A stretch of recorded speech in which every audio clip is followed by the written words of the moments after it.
Oh, hello, and welcome to Al Dente Rigamortis. I'm Review Cultist. I'm Mikey, the U stands for evil. And I'm the gamer in yellow. And we're here to discuss those internet stories, most creepy and most pasta, and be critically silly doing it. And tonight we have XoRax. So, XoRax, another one of those stories that was on the definitive Creepypasta iceberg, so we're just kind of like chipping away at that iceberg. Are we ever going to beat it?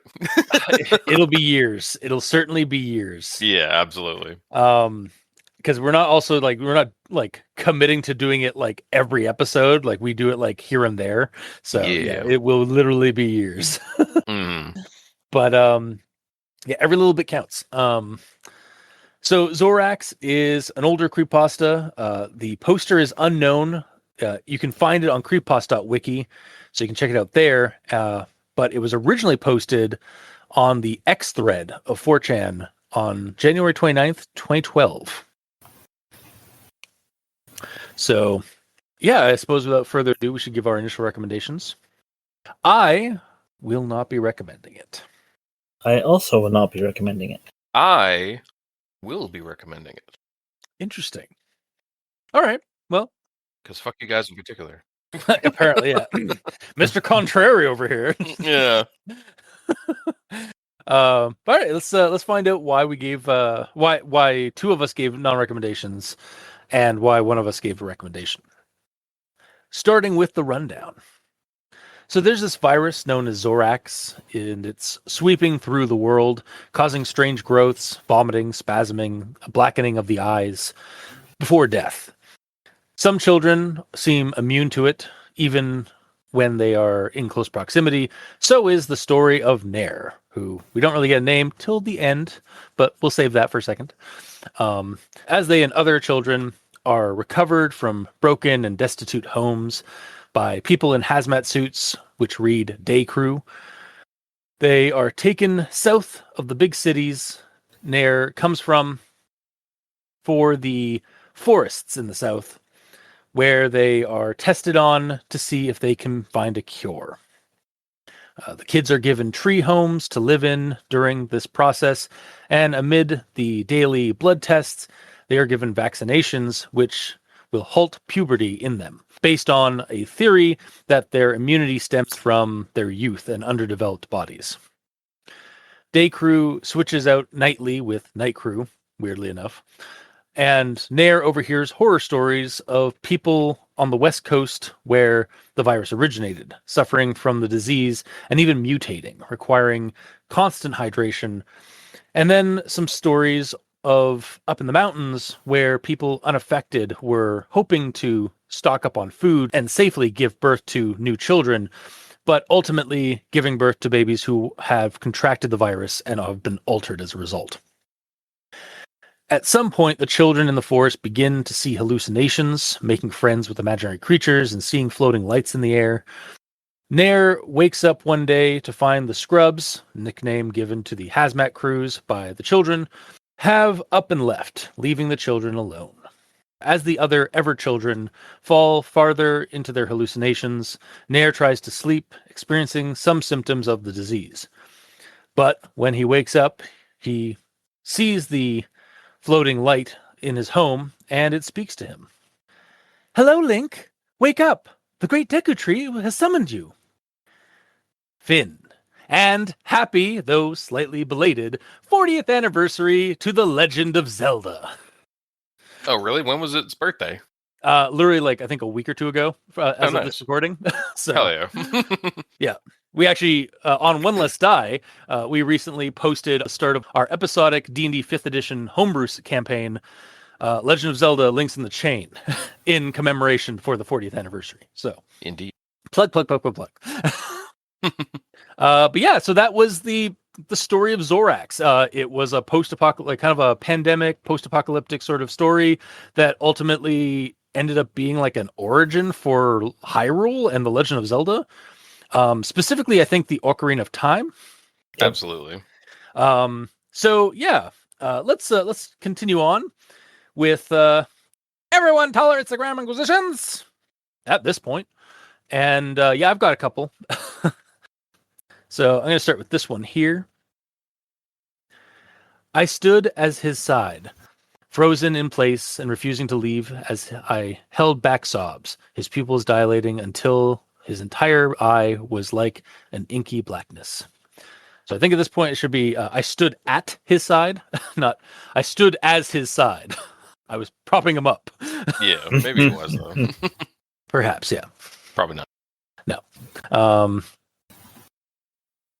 The next one I have here is it was never elaborated on at the time that we would never be able to grow up or have children, but it was unlikely to live beyond the first few hours of infection, never mind the next few years. So our adulthood was seen as necessary sacrifice.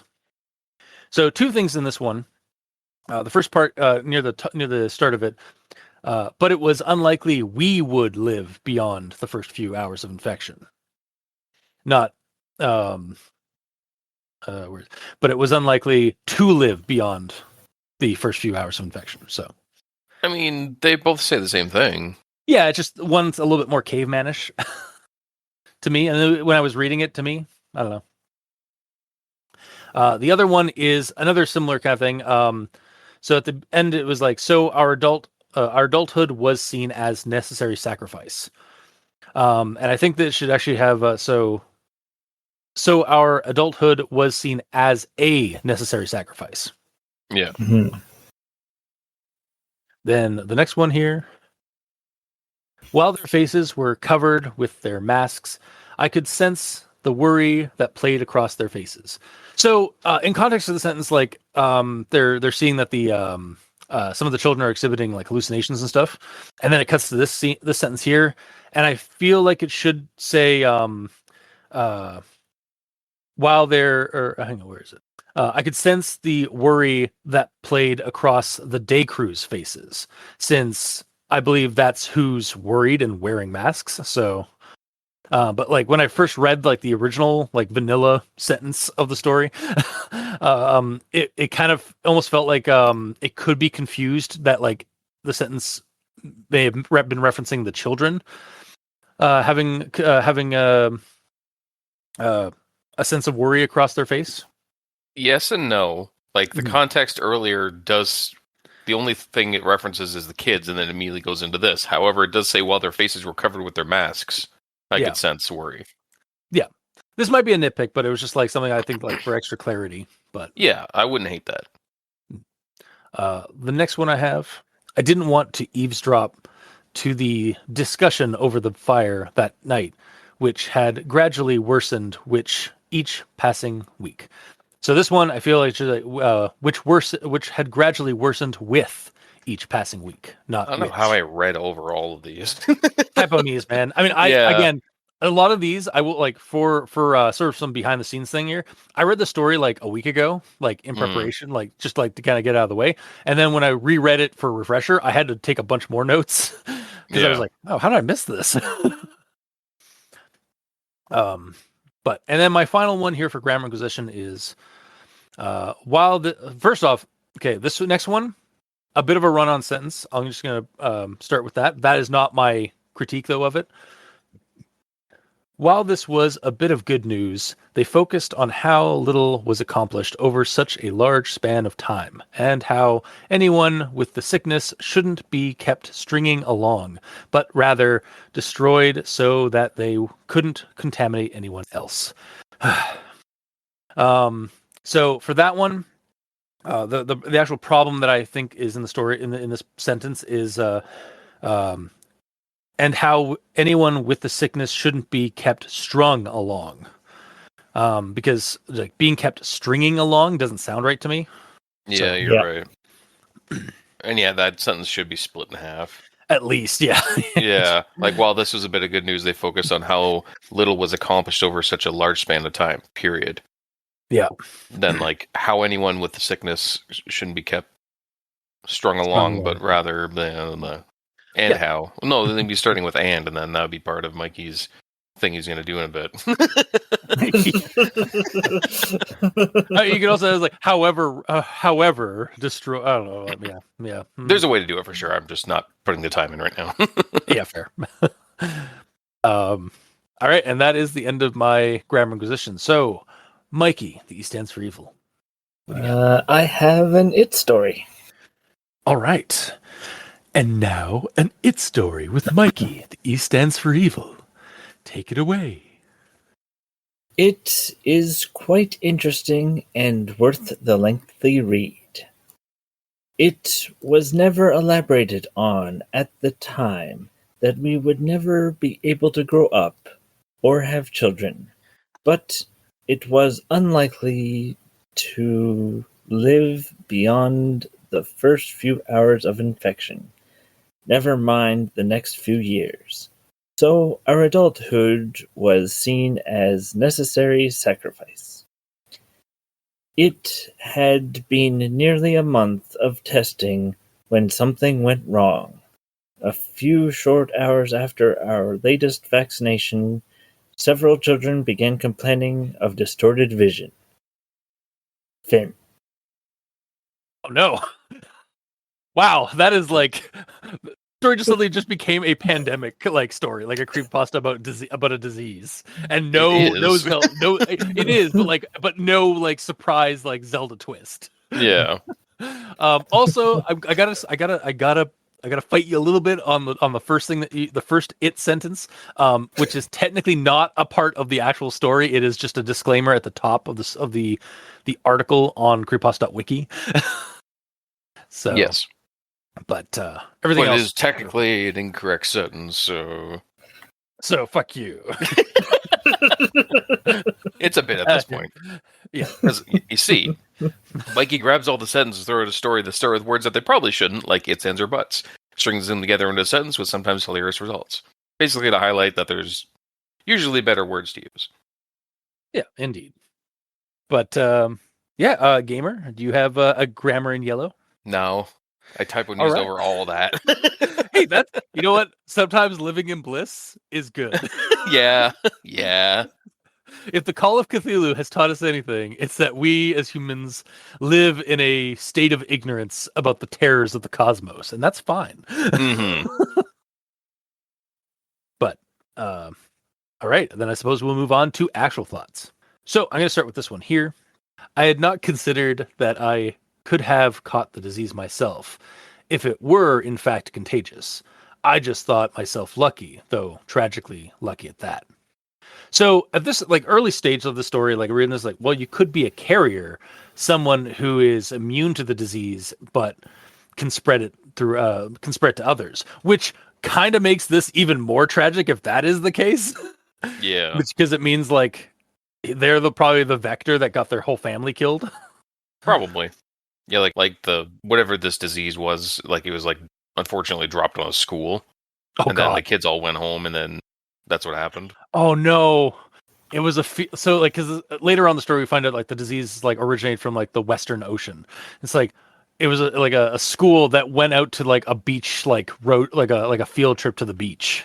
Yeah. And they caught some kind of like disease, or like some kid like tampered with something on the beach or in the water, and that's how they contracted it, and they all like became little like carriers for it. And it's like kids already are kind of like often like referred to as petri dishes because of like how they just like spread bacteria from one because of like the group situation there. Yeah, absolutely. So yeah, wow. Big oof. Yeah.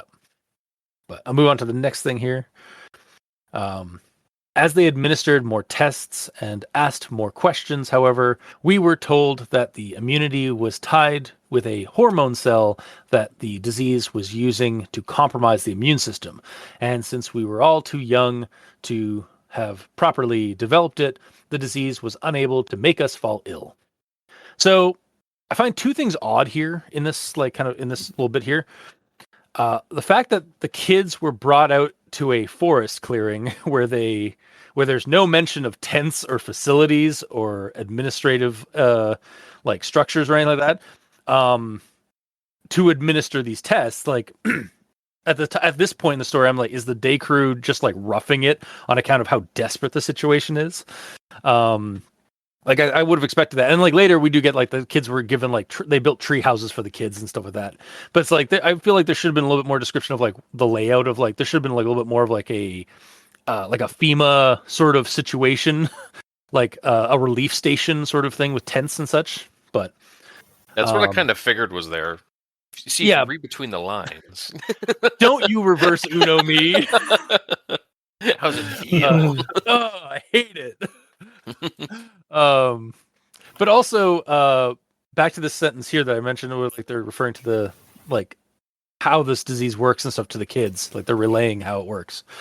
That the kids would be told such detailed medical jargon about the disease.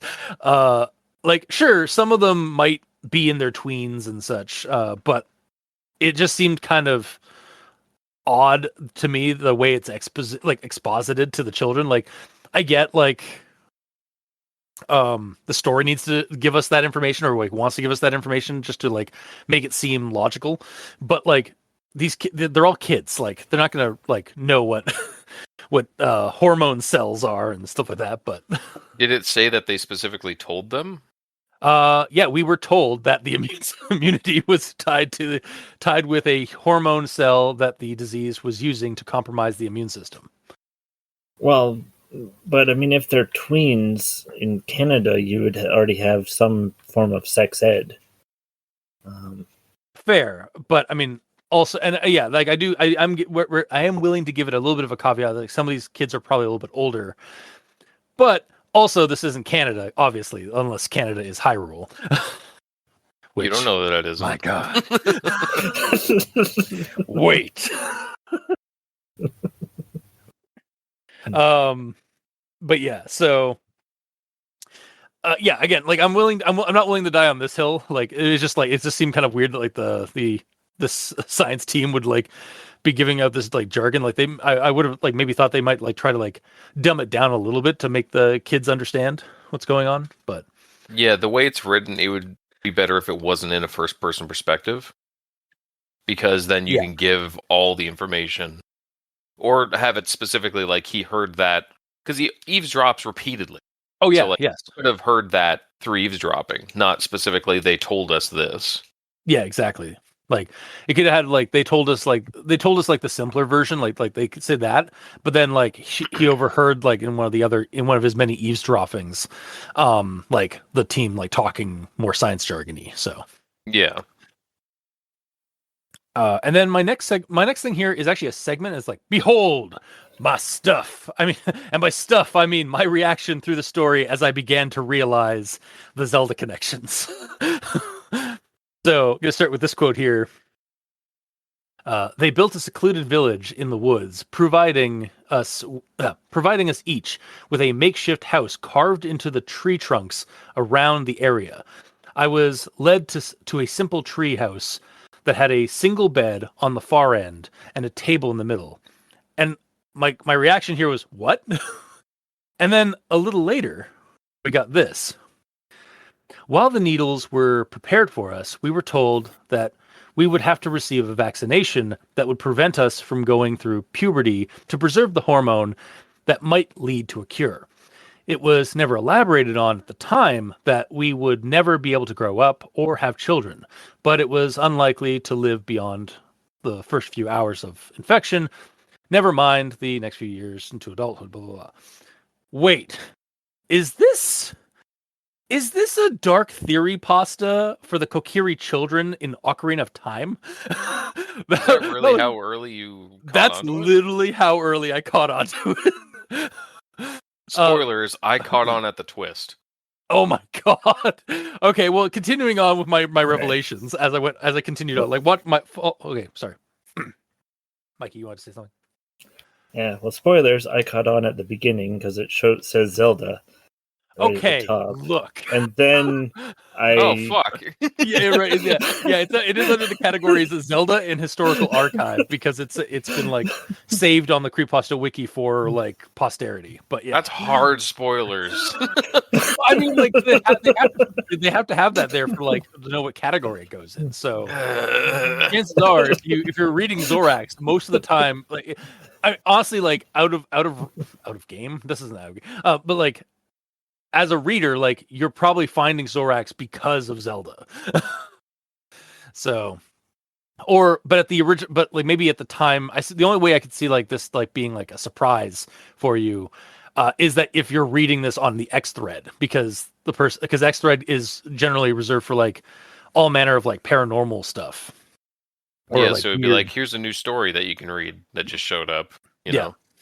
Yeah. Or that, well, yeah, it's just like, oh, there's a new story on the threads, like because the way 4chan channels work, it's usually like there's no like categories at all. It's just like people just posting shit. Pretty sure I just said that, but yeah. Sorry. I've been bad the last couple of weeks for doing that, haven't I?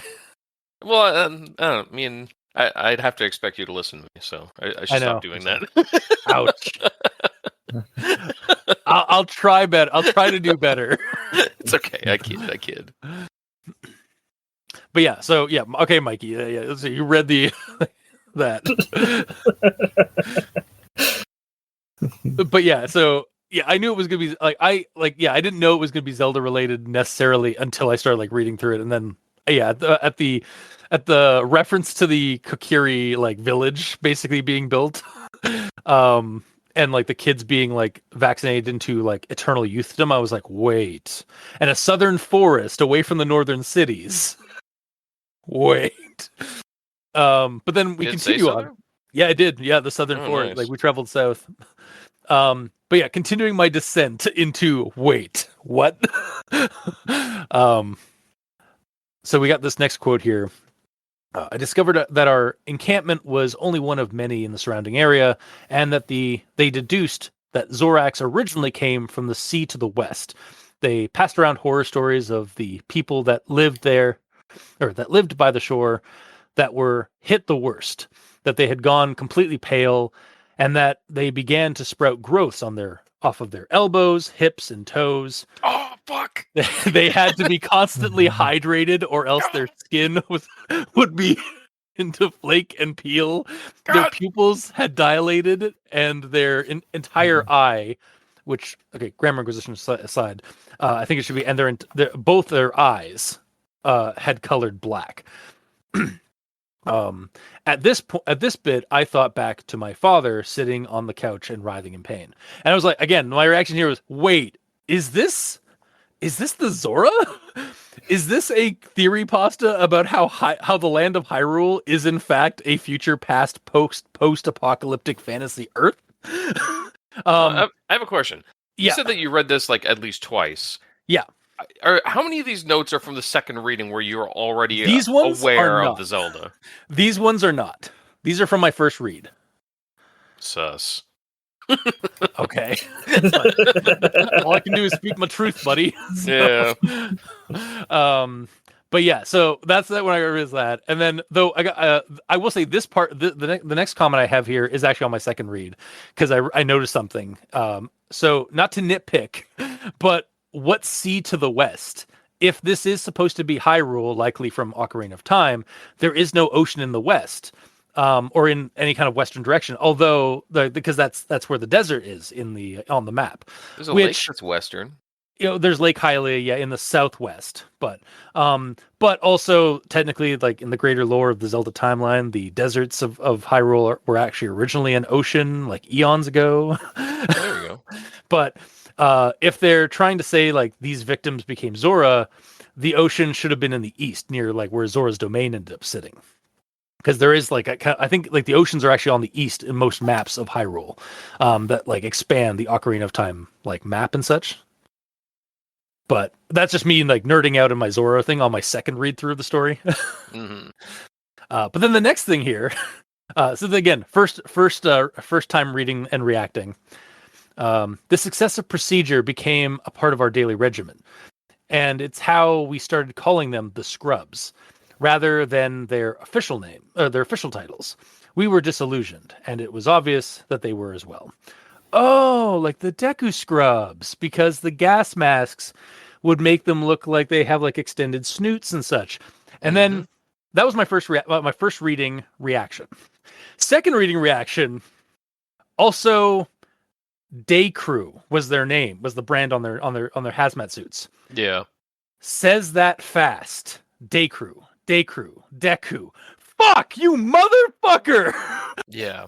Yeah. Oh, I was like, I didn't catch it the first time, but when I reread it, I was like, because I've been wondering, like, the first time I read it, I was like, why are they called Day Crew and Night Crew? And then when I read it the second time, and I realized, like, I started reading Day Crew again, I was like, Day Crew, that sounds an awful like fuck. Yeah. The Day Crew scrubs. It's pretty fucking genius. Yeah, you clever little shrew. Oh yeah, like I don't actually hate that at all. I'm just like my reaction isn't like one of hate. It's just like of, damn it, that is so goddamn punny. I hate you, but in a good way. You say that, but you don't recommend the story. So There's a reason I don't recommend the story. There is a reason I don't recommend the story, but I'll get to that. The next thing here, the next again, first time around, like reading the story, comment reaction. I'm not going to go through the whole thing, but it's like the food in the mountain has been contaminated. The rumors began to surface that all the births had resulted in defects, with each child being well over a healthy birth weight, with their eyes far apart. They would likely succumb to the disease. Blah blah blah. Blah. So Gorons, right? Mm-hmm. Yeah. Yeah. And then the final thing, like the final quote I had was at the very end of the story with, when I awoke, I heard something pass through my doorway, something that couldn't possibly be there. Rolling over, I reluctantly looked up into the air to watch the trailing ball of light float around my house before descending toward me, toward me bed, toward my bed. Hello, Link. Well, wake up. The great Deku Tree has summoned you. What? Word of the day for me while reading the story was basically, wait, what? So, I do like the idea behind this story, but I feel it could have gone farther and maybe even like been retooled for a narrative about the world of Zelda bleeding into our own world through this virus XoRax. Which also, why is it called XoRax? Like as a name? Like I tried looking it up, and I came up empty on possible origins for the name XoRax. Like it kind of seems like it was just a name chosen at random, or whoever wrote the story, like may have had a reason, but they've kept it to themselves because, like, as far as I can tell, no one seems to have got that reference. And there's like an image with like a logo of it that's like XoRax with like 2 X's in it. Technically, because like the R and the A turned into an X. I think the RX, like that RX symbol, is something like medical. Pharmacy, yeah. Yeah, pharmacy symbol. So, what, XoRax? No, the RX in the middle of XoRax, like that RX combination. Oh. So yeah, so maybe it's just like maybe it was just like something that the author like. Because like Xerox doesn't sound like, yeah, I'm just coming up blank trying to like think of why it was called XoRax. So if you out there are the author or like know why this story was called XoRax or why this disease was called XoRax, is it like some kind of a reference to like a Zelda thing that I'm not even aware of? Please let us know in the comments or send us an email. But yeah, so getting back to my notes here on this, I could definitely see drawing inspiration for this for a game scenario, something akin to our One Less Die podcast's Eldritch Glitch one-shots, where video game concepts and logic begin bleeding into our real world. Plug further on. But that aside, like that, like having being inspired by this story to like write something based off of it aside, as a dark game theory pasta that's supposed to give a weird origin for Hyrule and its races, I just don't think it goes hard enough. And also doesn't explain how the Hylians and the Gerudo, humans in Hyrule basically, survived the disease. Also, Link, this story kind of assumes that Link is one of the Kokiri. In the games, he isn't. It's revealed that Link was a Hylian boy that was raised by the Kokiri, and that's discovered early on in Ocarina of Time. So the ending here is a bit off as well, since he does age unlike the Kokiri. Okay, but you realize that this isn't like, hey, this is the origin story for the Legend of Zelda game for the N64. This is like an alternate sort of dark, like post-apocalyptic version of that. It's not meant to be one-to-one. Well, sometimes that is how like a lot of these like theory pastas are, and I would be willing to like maybe look at it in that view, to be a little bit more happy with it. I don't know. I just feel like there was a lot more that could have been done in the story to make this like more of like a dark post-apocalyptic origin for like the world of Hyrule. Okay. I'll be honest. When I read this, I got to the end and it was like the twist that it's a Zelda thing and it's like this like dark post-apocalyptic origin story for it. In my head, I'm like, oh fuck, Cultus is gonna love this, and then you're like, I don't recommend the story. I'm like, okay. No, and here's the thing, I do like it. I loved it. You haven't said anything really negative yet. It's just because you want it to fit 100% as like you could theoretically read this and then pick up the N64 and keep playing, and you want that to blend seamlessly. I suppose, yeah. Like that maybe my expectations a little too high for the story, because that is sort of what like that's sort of the thing is where I was reading this is like, okay, this is interesting, like, but and like I do like it, but I don't know if I could really recommend it because it doesn't go hard enough. But maybe that's on me. I mean, like at the end, he wakes up to see like Navi basically show up. Yeah. For all we know, he could have been sleeping for a fucking decade. Yeah, that's the other thing. Like, I kind of feel like there should have been more time. Like, it seems like the one day the scrubs left and like basically abandoned the children, and then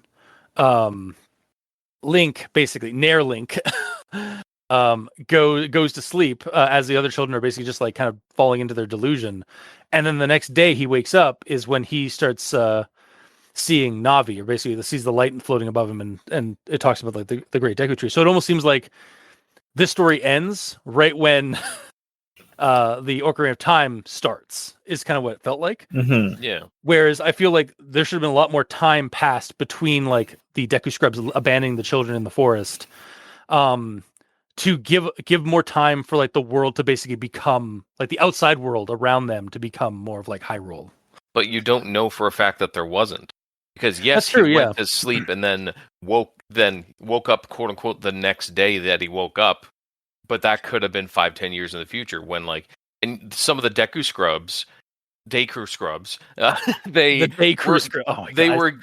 were getting sick and stuff. Yeah. So they could have over that time period morphed into actual Deku Scrubs. Oh my god! And also, I just realized, yeah. So they do mention earlier that like the one sick Deku scrub got brought out to the forest like beyond. So did he just become a skull? Is he effectively become a skull kid, like, or like the skull a Stelphos, like that? Because like there's in Ocarina of Time, like when somebody gets lost in the Lost Woods, they become a Stelphos, basically the living skeletons. So didn't Link turn into a Stelphos? So kind of in Twilight Princess, it's kind of insinuated that Link like died in the woods and like never like had some unfinished business, and that's why his specter showed up in Twilight Princess to help like teach the next Link the ways of the hero. And he does kind of have like a skeletal thing. That's like a adult slurp, right? Yeah, basically it's adult slurp, yeah. those that to don't understand. Yeah, we're using Game Grumps names. named links from their game.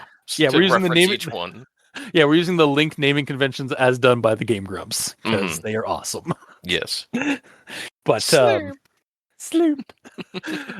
So yeah, technically this was Slurp in the story. But yeah, I do like I did like the story. I could easily pull some inspiration for it for some of our tabletop games for our sister podcast. In fact, I might do so. So look toward that.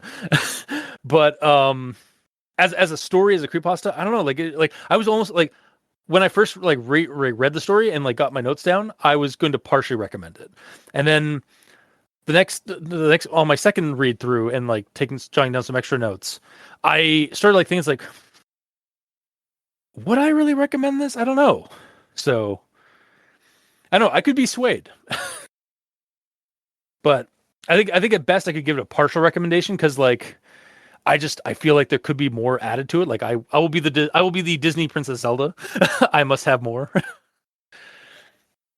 But yeah, my would you add to it? I just think it could have gone like a little bit more detailed, a little bit, maybe a little bit harder on the nods to Ocarina of Time and Zelda, like for explaining like what things were going on and such. I don't know, man. Like I don't want to fight you too much but like they, aside from putting the Zora in the west instead of the east, they described like everything. I mean, well, they didn't explain why the fuck it was called XoRax. Yeah, that's it. It does kind of like I feel like that like XoRax is like if like because it is kind of a good like if you got rid of the Zelda like part at the end like the revelation, it is kind of a good like pandemic like disease apocalypse thing going, like it's a good disease apocalypse creepypasta, and it is an interesting Zelda dark theory pasta. I don't like, and this again, I'm not going to fight you on the like if you think like I'm wrong, then that's perfectly fine. I just feel like in my heart of hearts that it could have gotten, I feel like it could have gone harder. But I mean, I'm not going to, if you enjoyed it way more than I did, Len, I mean, that's fine. But yeah, I think the best I could do would be give it like a partial recommendation. So, but that we're not even in final thoughts yet. So, yeah, that's my actual thoughts for the story of XoRax. So, Mikey, the E stands for evil. All right, so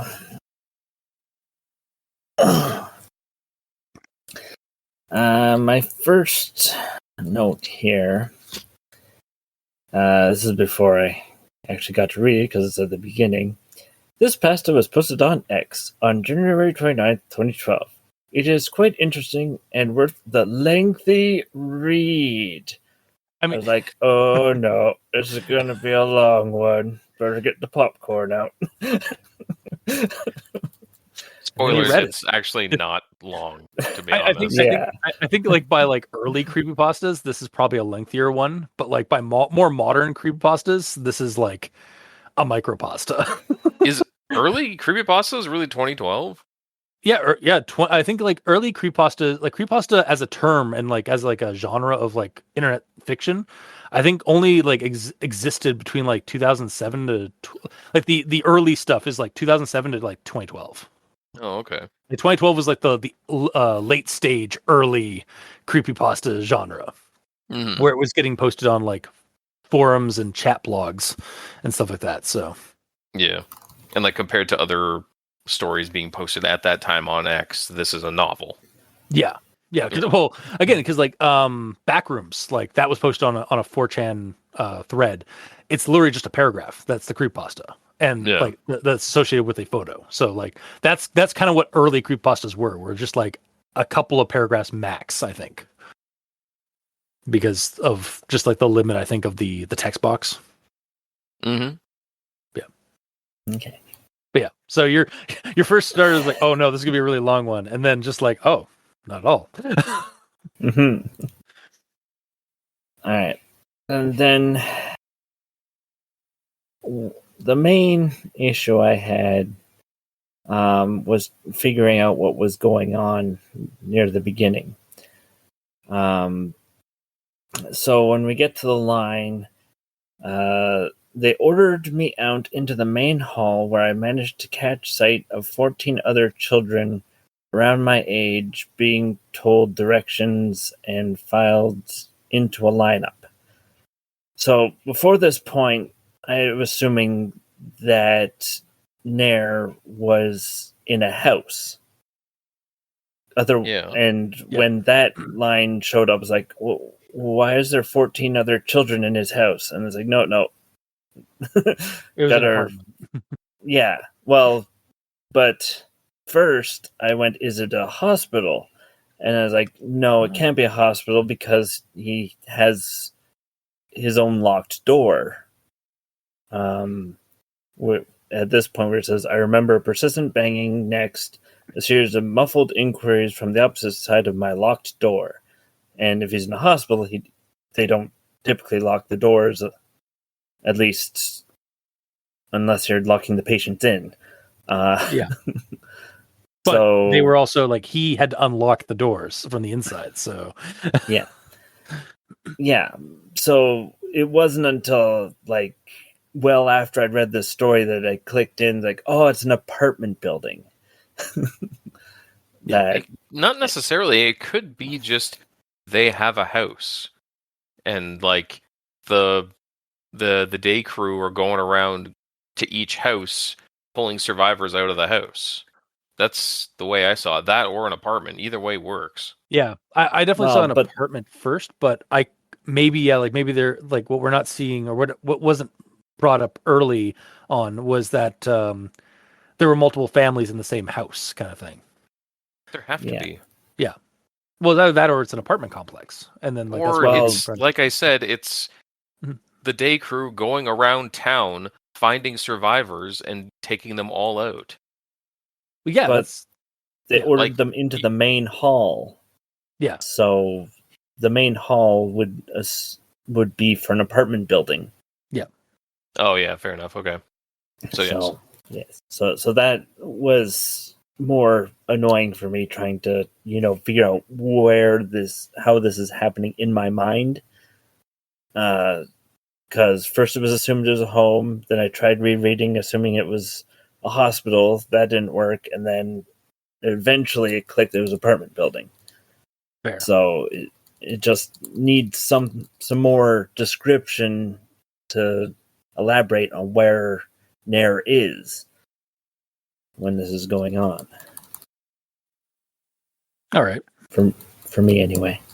Yeah. And now for something that I have to admit. So while I did read the Zelda bit at the top, that was when I first looked at the story and then read that it was going to be a lengthy read. So I actually stopped reading and then came back to it the next day, forgetting that it was Zelda. Okay. So when I got to the ending, it actually ruined it for me because I was getting into the whole post-apocalyptic pandemic scenario and then Zelda, what? Then you found out. So you did not care for the revelation that this was actually a Zelda apocalypse or like the origin story.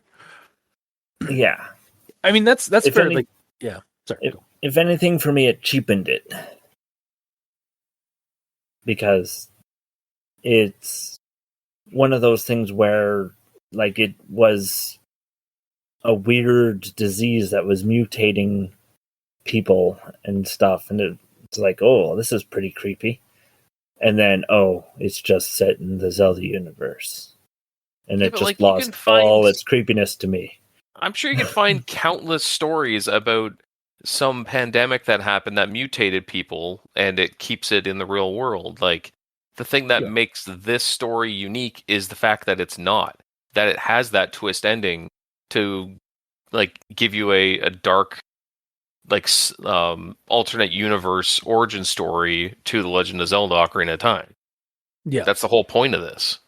Yeah, I've come across this a couple of times, like personally, with not like I've been disappointed by this kind of thing, but like I've noticed like in some games that I like run in the past, when I reveal something to the players that like they had like an expectation and then like of something to be grounded, and then I throw something silly as a revelation, like I use like basically another like series or like Pokemon or something like that, and then like while they were like investigating some paranormal investigation, then it turned out that the reveal was that like it was a Pokemon, not like some eldritch horror.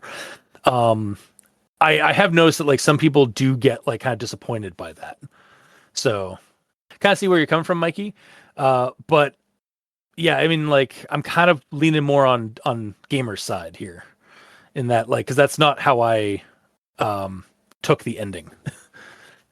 But I can understand why some people do react that way. Mm-hmm.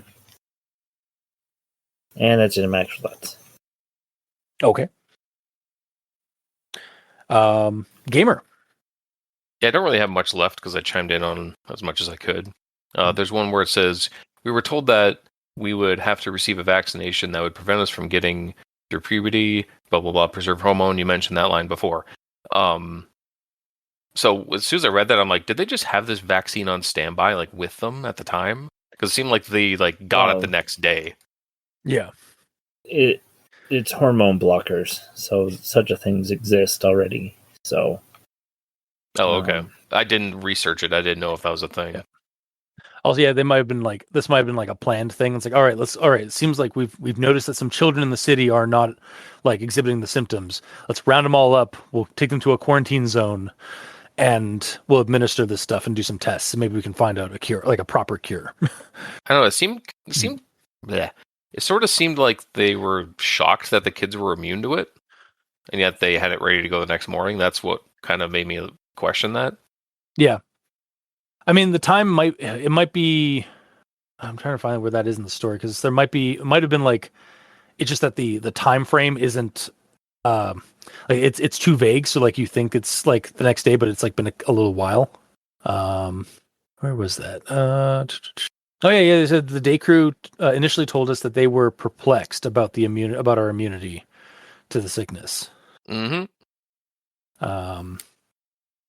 But like you said, maybe once they saw that it's primarily children or exclusively children that survived it, they radioed out to head office and being like, okay, kids seem to be the ones that are surviving this. And then some big wigs talked about it, like, okay, we need to keep them as kids, give them hormone blockers, go.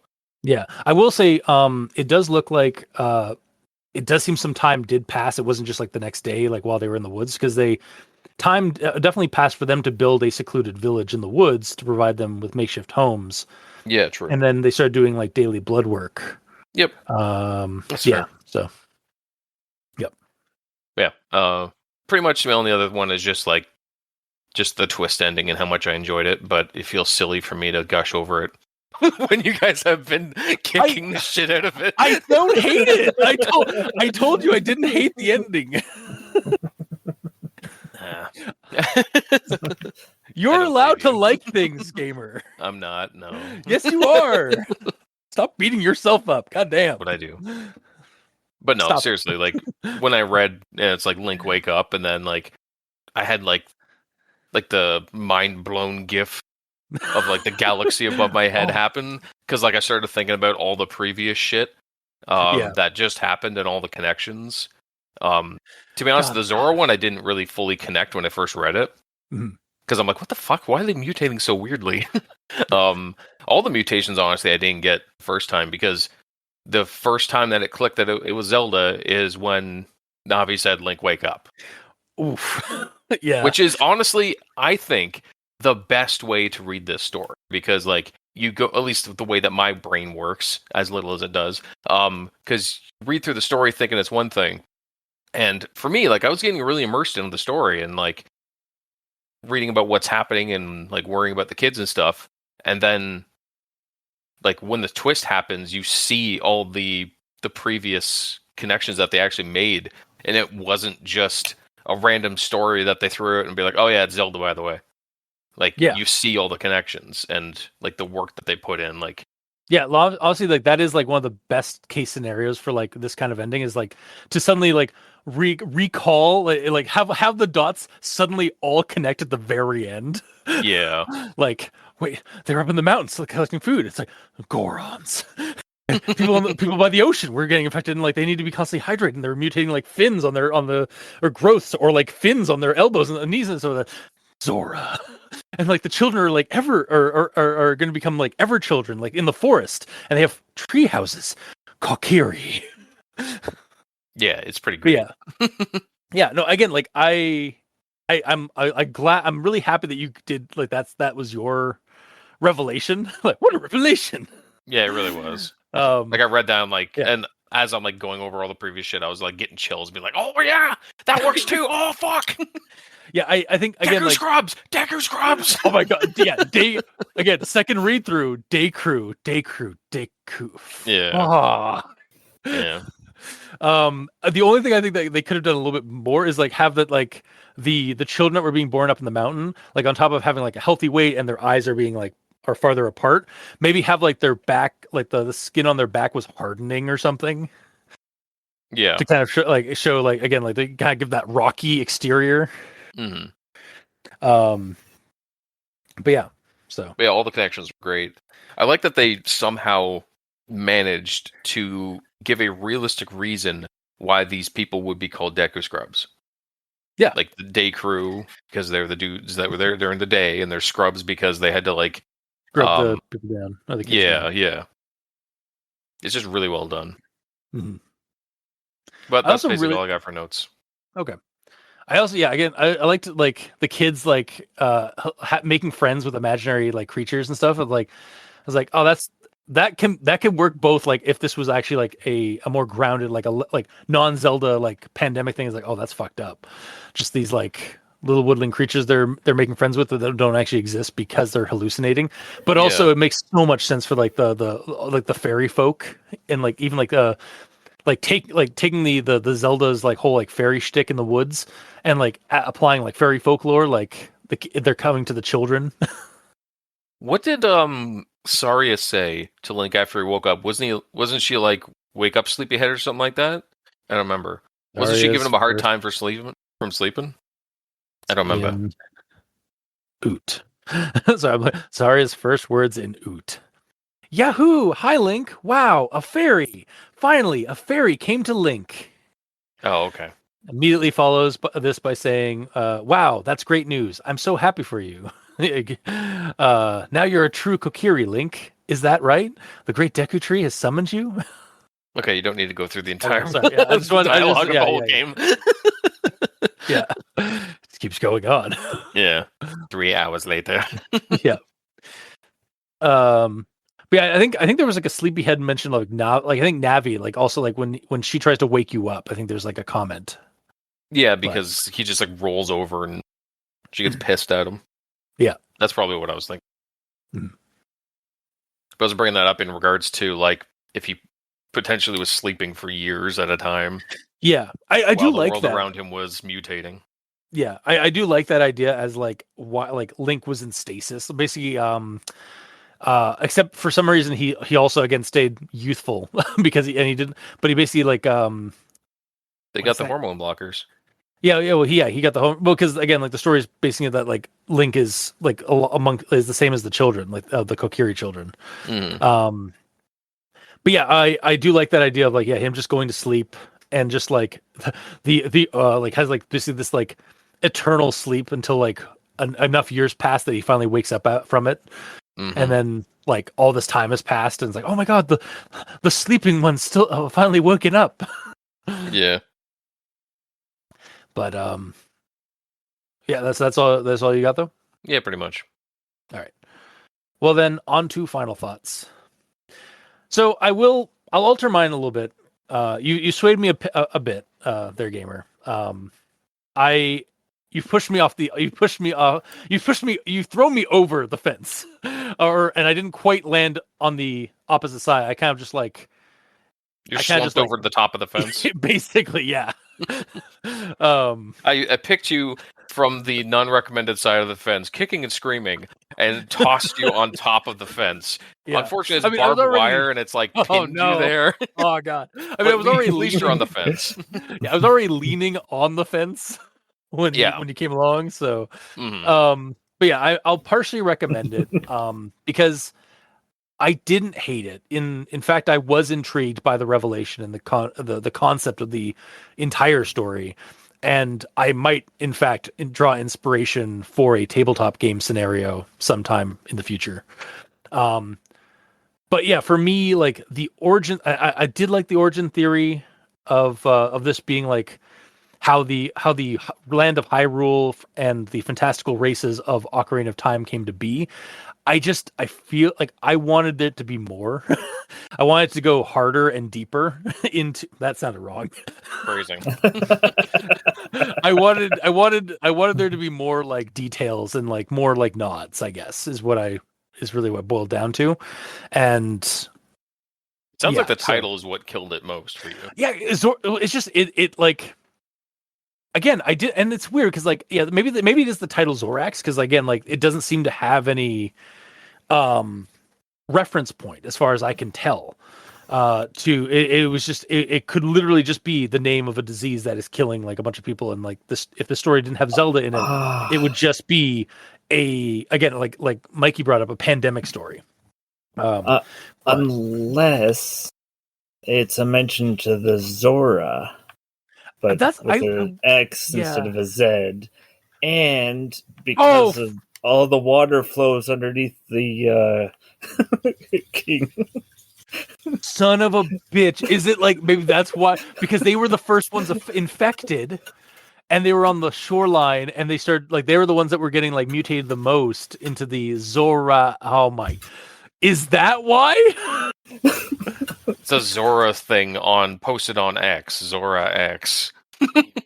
Yeah. Oh my. If like that might be honestly like the one reason it's called XoRax is because like he wanted or like the person who wrote this wanted a name for the disease that would like end up becoming like what the Zora were or something like that. Oh, I swear to God, if that is it, like, because again, like, and it would make sense because the story does that again, does that also with like the day crew scrubs. Yeah. Fuck. And it, like the Yeah. title, it like very specifically goes capital R to force you to go XoRax. Meanwhile, it's Zora X probably. Yeah. That's probably it. Yeah. Cracked code. Yep. But yeah, I'm still gonna I'll partially recommend it. Like because I did enjoy it. I feel like it could have gone harder. Or maybe I don't know. Like yeah, there could have been more. But that's just my own personal Disney princess needs. But yeah, Mikey, the Sense for Evil. Well, I hated it.